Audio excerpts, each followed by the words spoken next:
नाराज होता है।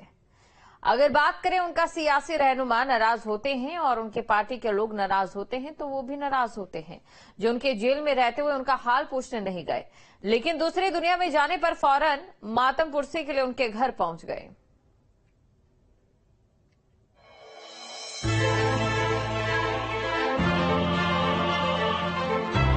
कहेगी हश्र के दिन उसकी रहमत बेहद कि बेगुनाह से अच्छा गुनाहगार रहा।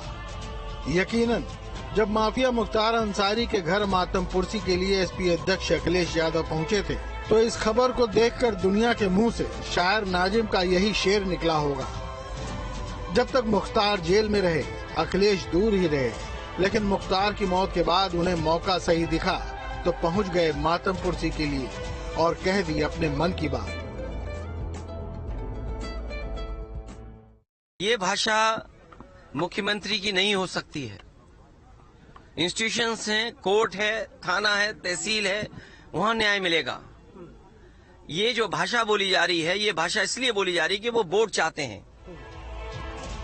क्या लगता है आपको अखिलेश जी, क्या तमाम जघन्य आरोपों और सजाओं के बाद भी मुख्यमंत्री मुख्तार की रहनुमाई की ढपली बजाते?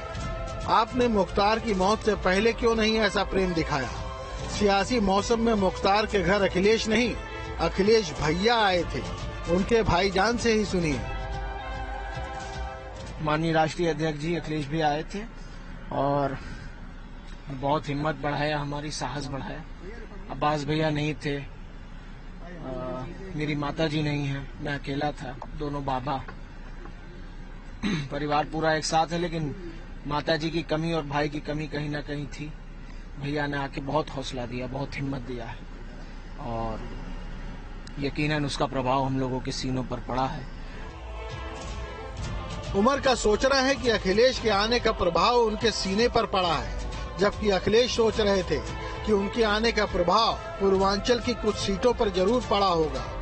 अखिलेश जी, आप गाजीपुर में एक घर में जाना तो भूल ही गए, याद न हो तो सुन लीजिए इनसे।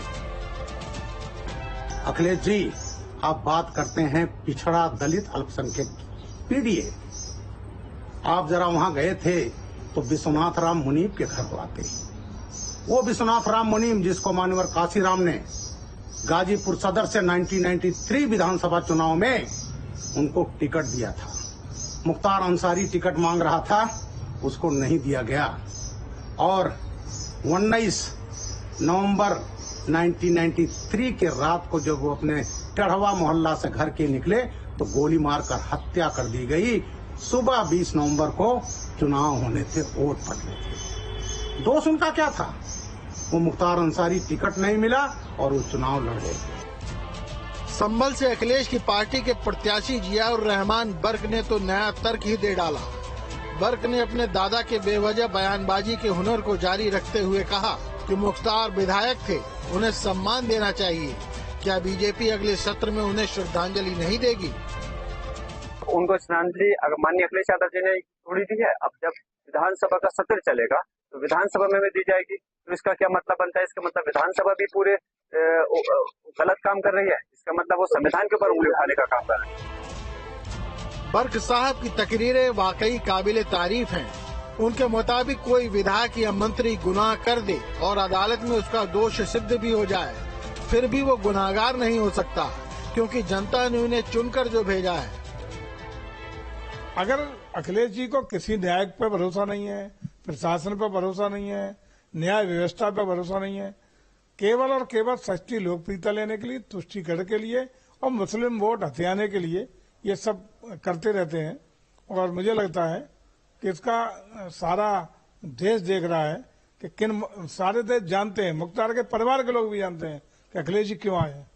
क्योंकि चुनाव चल रहा है लोकसभा का, वोट हथियाना है, परिवार की सहानुभूति लेकर के उन आसपास, उनके निवास के आसपास की सीटें प्रभावित हों, इंडी गठबंधन को वोट टर्न डाउन हो, इसके लिए ये सारे हथकंडे अपनाने का काम हो रहा है।